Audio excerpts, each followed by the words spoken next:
What is up, awesome people? Welcome to the most buggiest game where it turns the most OP cards into even more broken cards. And that is, of course, the Pokemon trading card game online. And as I was talking about being buggy, I actually was doing a test run for a deck that I'm building at the moment. And I have a move where I can only use it every second turn. And at the moment, they haven't coded it exactly right, so I could use it every turn. So this move that is actually pretty OP is even more OP until I actually fix this bug. I'm not even sure they're even aware of this bug, which can actually turn a player versus player match almost one-sided. But I'll explain that when I actually get to actually using the deck. I'm still modifying the deck and tweaking it a little bit until I'm happy with it. I'm almost happy with it at the moment, but I'm going to leave it for a little bit longer and give it a day or so and then start using it in player versus player. It should be pretty interesting, so I actually do kind of like this deck, and I haven't exactly used this deck in quite some time, especially this type of deck. It is using a card that I've wanted to use, so that's great. But the main reason for this video is, of course, card openings. So let's actually get on topic and let's do some card openings. Alrighty, so in the last episode we did some Legendary Treasures opening. Now, I actually want to go away from Legendary Treasures for a while because I'm kind of getting sick of it and we've still got a long way to go before we finish it. So I want to move on to Plasma Storm for a while and open up a few of these, and then when I start redeeming X and Y codes, we'll go back and we'll start opening up X and Y codes again. I don't think we're too far off completing X and Y either. As for Plasma Storm, I can't actually remember how far off we are from that one, so I'm going to take just a quick look here. I think we're missing... we're missing quite a lot from this deck, actually. Oh boy, that's kind of a lot of cards missing. Oh looky, my Victini, yay! So I can pick up a few more of them as well, which is pretty sweet. Alrighty, so without further ado, let's start opening up Plasma Storm. And by the looks of it, there's quite a lot to get as well. And wow, we got a few news, so that just shows how many I'm missing from this collection. So the first one, we get Ralts, Lotad, we get Trubbish, we get Clink, we get Doduo, we get Monferno, we get Clang, sorry, so we got Clinker Clang, Hypnotoxic Laser. Now this is actually a really good trainer card. It not only poisons the defending Pokemon, but it also puts them to sleep if you flip a heads, I think it is. Your opponent's active Pokemon now poison, flip a coin, yeah, flip a coin and it's now asleep as well. Pretty overpowered in my own honest opinion if you get the heads. We get Reverse Hollow Shabchu and a Clefable as the rare. Its ability is Moon Guidance. Once during a turn before you attack, you may flip a coin. If heads, search your deck for a card that evolves from one of your Pokemon and put it onto your Pokemon. This counts as evolve. Oh, sweet! So it's almost like an Evo Soda mixed in with Clefable as well, which is really cool. It may actually negate the use of using Evo Soda in a deck, actually. That's something to keep in mind when I actually build a colorless deck. I may actually use Clefable just for that. Moon Impact, which deals 50 damage, requires 3 energy cards of any type. 50's kind of average, I suppose. 50 would knock out nearly... Well, it would knock out some basics, but not all of them. I'd probably use it as more as a support card. Usually abilities like this can be activated on the bench as well, so it may actually just act like my Blissey, my Dark deck, just sit on this bench and be used as a bench support Pokemon rather than an actually sweepy card. So I suppose it can be used situational. One retreat cost of only 1, so yeah, that could actually work pretty well as a support card. Anyways, let's move on to our next opening. And, oh, sweetness! This is actually a really good pull. We got Pansy, we got Rufflet, we got Kavana, Riolu, we got Swaddle. God damn these Swaddles, I'm getting sick of seeing them actually. Heatmore, then we got Lombre. Yep, Lombre. Followed by another Hypnotoxic Laser. I will admit this, get plenty of these because of how OP they are. They're quite great for just a surprise attack on your opponent. We got a Bravery as Reverse Hollow. This has an ability too.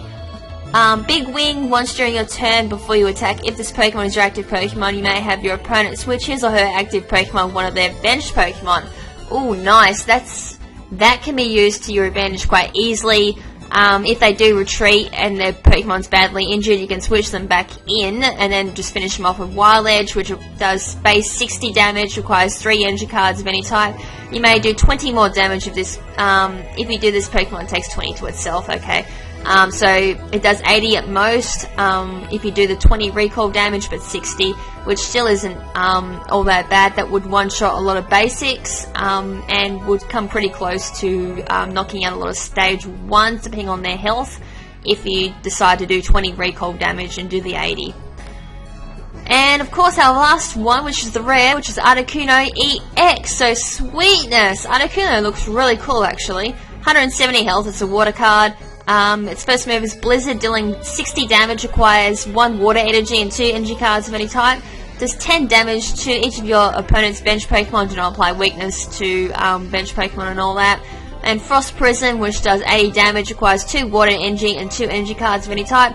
If this Pokemon has any bloody plasma energy again attached to it, the defending Pokemon is now paralyzed.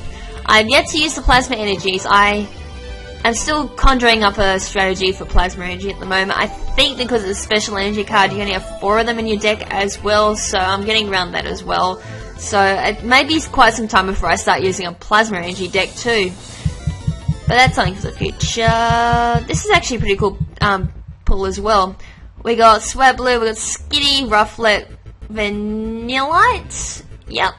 Riolu, we got Magneton, we got Maractus, we have Colorus Machine. I see a lot of people asking for this one. Shuffle your deck for a Plasma Energy card, and oh sweet. Okay, that's the quick way of getting Plasma Energy. Okay, that I was actually wondering about that, but I now have my answers to that. Sweet. So use this Plasma Energy. So really, if you carry Plasma Energy, you need to use this card. So get multiples of them. We got Reverse Hollow Beartic and a Torterra as our rare. I'm learning things as I open things, which is awesome. Vanilla Clink, yep. Rufflet, Tortwig, Fungus, we got Swadloon, Grottle, Durant, we got Kavana Reverse Hollow, and that looks like Vanillux as the rare. Alrighty, so the next pull is going to be, Fungus, Clefairy, we got Fanfi, Squirtle, Clink, Pillow Swine, oh sweetness, my favourite, Verbrank City Gym. So if you tuned into when I use my grass decks in the player versus player, you would be well acquainted with this card by now, how much I like it. So I finally got another one. The effect of it is put 2 more damage counters on a poison Pokemon, both yours and your opponent, between turns. So instead of doing 10 damage between turns, it will do 30, which is absolutely brilliant. Great for any deck that specializes in poisoning your defending Pokemon and all that. So it is a stadium card, which means it can be countered by another stadium card, but there's not a lot of people who actually run stadium cards. I've noticed I very rarely come against someone who's using a stadium card. Usually, well, at the same time, you don't actually carry an awful lot of stadium cards on you. I carry probably at most 2, just in case someone does, so I can just counteract and put it back on the field. But usually you would carry 1 or 2. Nothing more than 2, though. We got Magnemite as Reverse Hollow and Vespiquen as our rare, which is awesome because Vespiquen is such a cool Pokemon. I'm going to just probably maximize that because I'm a little bit sore on my eyes at the moment. Vespiquen is in the V's. Enter. Oh, okay, I can't cheat and do that. Alright, Vespiquen. It has Gather Order, which requires 1 grass energy. Oh, by the way, it's a grass card with 100 health. Search your deck for as many combis as you like and put them onto your bench, shuffle your deck afterwards. Sweet, that's almost like Dragon Call for my Dragon deck, except instead of calling a whole bunch of Dragon cards, you can call a whole bunch of combis. And its other move is Damage Beat, which base 20 attack, requires 1 grass energy and 1 energy card of any type, does 20 more times the number of damage counters on the defending Pokemon. So really, the more you use it, the more powerful it gets. But then again, if you had nothing on the opponent, this would do absolutely nothing. So a suggestion would be carrying Rocky Helmet for sure.